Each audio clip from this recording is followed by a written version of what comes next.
Thank you, Jennifer. I know she put me last because my last name is at the end of the alphabet, but I'm kind of glad because I've got to spend the day seeing what all of my colleagues through ALL have accomplished and the results of their projects. And because we've been going through it all along.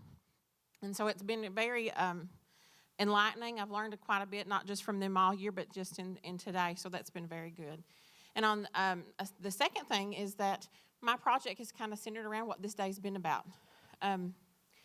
I come from Letcher County. We have 9 schools. There are 3 elementary schools, 2 K-12 schools, 3 middle schools, and 1 high school. And we have a vocational school that's attached to our high school. And this is just my 3rd year at the district office, so I still feel like I'm brand new and I'm learning. And one of the very things early on that I realized is when I send teachers out for training or professional learning, when they come back, how can I make sure that the right people get that professional learning? I don't want the teacher to just go back into their classroom, use what they've learned in their classroom, but I want it to spread throughout the district, throughout their classroom, their building, and the district. And that's a difficult situation when you have 9 schools. To me, it's not a very big district, but when you start addressing that issue, it's huge. So I focused my project on my teacher leader networks for science and social studies because those were going to be recurring professional learning. And I had 4 teachers going to each group, 1 at each level, 1 elementary, a middle, a high, and then intermediate. So I had a primary and intermediate, a middle, and a high school teacher attending those. So I had each of my grade levels covered.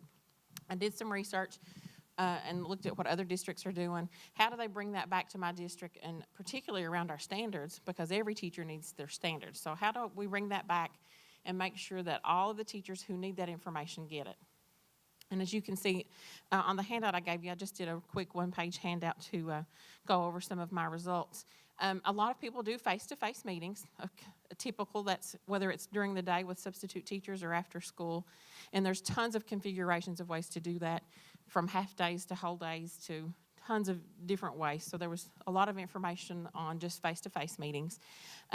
Someone had the idea of doing a breakfast or lunch meeting where you have teachers just come in and bring their own lunch, or you can provide lunch or breakfast and do short professional learning snippets so they don't miss their classes. They're in their classroom with their students, but you have them for a small amount of time. Of course, all the electronic and technology media ways, that through Link or Skype or tons of other ways to do media or electronic. Job embedded sessions through PLCs, and then just communication through email. A lot of the things that we get in some of our network meetings, they can communicate through email to the right group of people. So we wanted to try each of those things, see what gave us the most benefit, see where we got most of our bang for our buck, so to speak. And from some of my results, you can see our after-school face-to-face meetings. We started with that because that's usually the easiest. It costs us no money. It just is some time. But only about 65% of the people who should have been in those meetings can show up because there's so many things going on outside of school. And then every meeting you have after that, you lose about 5%. So the numbers kept getting smaller and smaller. So again, we weren't reaching the group of people that we needed to reach. I did a session where we did several sessions, and I pulled out some where I had, instead of paying for substitutes because money is tight, I did a breakfast session, and we started early, and then principals covered for a short period of time. So I did about 2 hours, did small groups for about 2 hours, but it was a train-the-trainer model. I only had 1 teacher from each building, then they had to go back within their building and do that. So we did several things from that. But what I found with that is I still, at the district level, and this is what Mary Beth talked about earlier, I still didn't know if everybody got what they needed to get.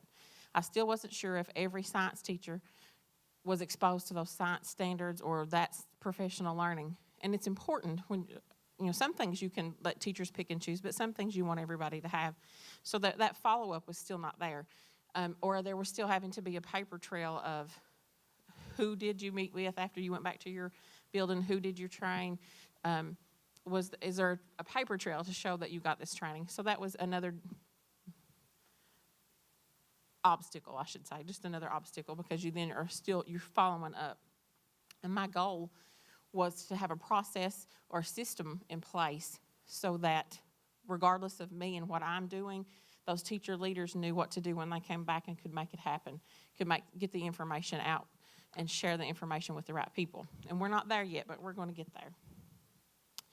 What we did find is the job-embedded PD through our professional learning communities is the most effective. It's a part of their everyday teaching. It's a part of what we do or how we do business in our schools, and we have 9 schools, and there's probably 9 different configurations of PLCs. But through that process, it's the best way to get the information and the professional learning to teachers. And that process is already in place, so you have the follow-up. You have that assurance that every teacher is getting it in some form or fashion. So that's what's worked best for us this year. Honestly, I just ran out of time to try the electronic or digital media, and that's where I'm going to start next year. We're going to, one of my principals is already doing, he calls them iVideos, and instead of doing after-school teachers meetings, he records an iVideo in his office, sends out an email, says, you need to watch this by such and such a time. Instead of having to keep them after school or just to disseminate information, he does that quick iVideo, and then he has them come by his office and sign off that they watched it, and it'll be things that they're accountable for. So they are watching it. He's holding them accountable for seeing things happen in their classroom, or even small things about discipline or attendance or things that are happening in the school. And he has a very small school, but it's very easy for him to know if they've watched it or not because he interacts with them daily.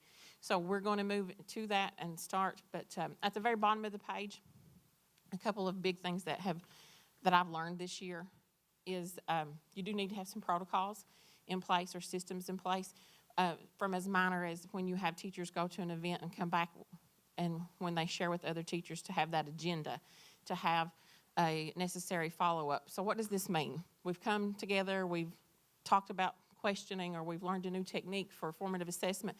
So now what? You need a goal or an expectation for it to happen in the classroom, depending on the situation. And then the most important is you have to have the right people attend those meetings.